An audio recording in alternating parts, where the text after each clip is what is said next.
I never thought my own family would betray me, but life has a way of surprising us in the worst ways. My name is Jasmine, and this is the story of how my family sold me to a millionaire. I grew up in a small town with my parents and 2 younger brothers. We were not rich, but we had enough to live a normal life. At least, that's what I believed. I loved reading books, spending time with my best friend, and dreaming about my future. I wanted to go to college, get a good job, and live life on my own terms. But everything changed when my father lost his business. It happened so suddenly. One day, he was talking about expanding his shop, and the next, we were drowning in debt. The creditors came knocking on our door, demanding money that we didn't have. My mother cried every night, and my father grew more and more desperate. One evening, my parents called me into the living room. Their faces were serious, and I knew something was wrong. "Jasmine," my father said, "we have found a way to solve our problems." I waited for him to continue, but my heart was already beating fast. I didn't like the way they were looking at me. Then, my mother spoke. "There is a man, a very rich man, who is interested in you." I frowned. "Interested in me? What do you mean?" "He wants to marry you," my father said quickly. "If you agree, he will pay off all our debts. We will have a fresh start, Jasmine. We need you to do this for the family." I couldn't believe what I was hearing. My own parents were asking me to marry a stranger just because he had money. "No!" I shouted. "I don't even know him. I don't want to marry him." My mother grabbed my hands. "Please, Jasmine. We don't have a choice. If we don't do this, we will lose everything." Tears filled my eyes. "But what about me? What about my dreams? My future?"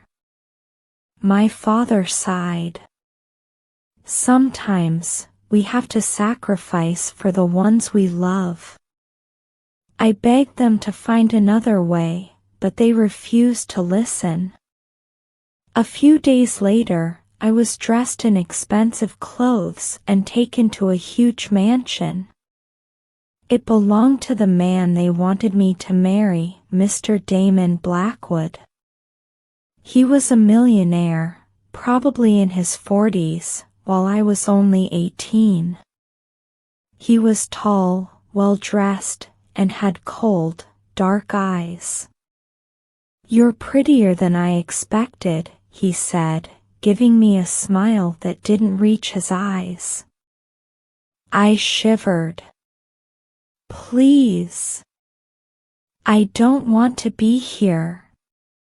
He chuckled. "Your parents already accepted my money. You belong to me now." Tears rolled down my cheeks, but there was nothing I could do. My family had sold me, and I was trapped. Living in Damon Blackwood's mansion was like living in a golden cage. Everything around me was expensive: the furniture, the jewelry he gave me, the dresses he forced me to wear. But none of it made me happy. I felt like a prisoner. Damon was polite at times, but I knew he was a dangerous man. He had secrets, and I didn't trust him. He controlled everything, where I went, who I talked to, even what I ate. If I disobeyed him, he would remind me that my family's future depended on me staying by his side. Months passed, and I lost all hope of escaping. But then, something unexpected happened. One of Damon's employees, a young man named Leo, noticed my sadness. He was kind to me, unlike anyone else in the mansion. One night, he whispered, "Do you want to leave this place?" I looked at him with wide eyes. "You would help me?" He nodded. No one deserves to live like this. It was a dangerous plan, but I had to take the risk. With Leo's help, I managed to escape from the mansion. We ran as fast as we could, disappearing into the night.